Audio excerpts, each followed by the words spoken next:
Welcome back to YouTube channel മിമാസ് വ്ലോഗിലേക്ക് എല്ലാവർക്കും വീണ്ടും സ്വാഗതം. ഞാനിന്ന് മുട്ട പെരട്ട് വയ്ക്കാൻ പോവുകയാണ് കേട്ടോ. എഗ്ഗ് ഫ്രൈ എന്നും പറയും, മുട്ട പെരട്ടെന്നും പറയും. അപ്പോൾ ഞാനിന്ന് അതിനുവേണ്ടി സവാള ആദ്യം എണ്ണയിൽ പട്ടയും ഗ്രാമ്പും ഏലക്കയൊക്കെ ഇട്ടു.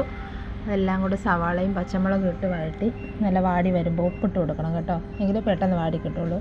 പിന്നെ ഒരടുപ്പത്ത് ഞാൻ മുട്ട വെച്ചിട്ടുണ്ടായിരുന്നു, മുട്ട പുഴുങ്ങാനായിട്ട് വെച്ചു. പിന്നെ അത് കഴിഞ്ഞ് ഇത് വാടി വന്നപ്പോൾ തക്കാളി ഇട്ട് കൊടുത്തു.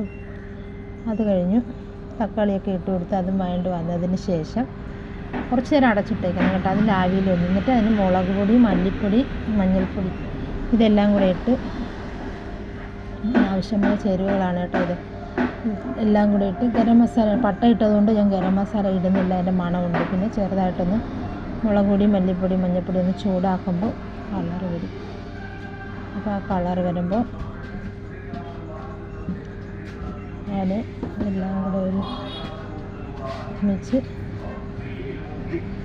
വരട്ടിയെടുക്കുമ്പോൾ നല്ല കളറായിട്ട് വരും. എന്നിട്ട് അതിലൊരു ബിരിയാണി ലീഫ് വെച്ച് കൂടെ മണം കിട്ടാൻ വേണ്ടി ബിരിയാണി ലീഫ് ഇട്ടു. എന്നിട്ട് ഞാൻ തിളച്ച വെള്ളമാണ് ഒഴിക്കുന്നത്. അപ്പോൾ കുറുകി വരാനാണ് തിളച്ച വെള്ളം ഒഴിക്കുന്നത്.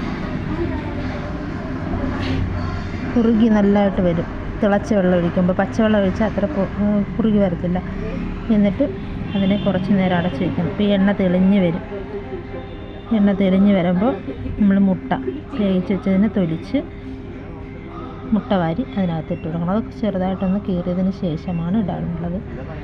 അപ്പോൾ മുട്ട ഇട്ട് കുറച്ച് ഒന്നും കൂടെ ഒന്ന് അടച്ചിട്ടിട്ട് അപ്പോൾ എണ്ണ തെളിഞ്ഞ് വരുമ്പോൾ മുട്ട ഫ്രൈ റെഡിയായി. അപ്പോൾ ഈ വീഡിയോ ഇഷ്ടപ്പെട്ടാൽ ലൈക്ക് ചെയ്യുക, ഷെയർ ചെയ്യുക, സബ്സ്ക്രൈബ് ചെയ്യുക. ഈ മുട്ട പുട്ടിൻ്റെ കൂടെയും അപ്പത്തിൻ്റെ കൂടെയും എല്ലാം നല്ലതാണ്. ഞാൻ പിന്നെ കല്ലപ്പത്തിൻ്റെ കൂടെയാണ് ഞാൻ കഴിക്കുന്നത്. പിന്നെ ചായ, മുട്ട നല്ല തിളപ്പിച്ചെടുക്കുമ്പോൾ നല്ല തെളിഞ്ഞ് വരുന്നുണ്ടോ, അത് കടയിൽ നിന്നൊക്കെ കിട്ടുന്ന അതേ ടേസ്റ്റിൽ തന്നെ കിട്ടും. അപ്പോൾ എല്ലാവരും ട്രൈ ചെയ്യുക. അപ്പോൾ ഓക്കെ, ബായ്.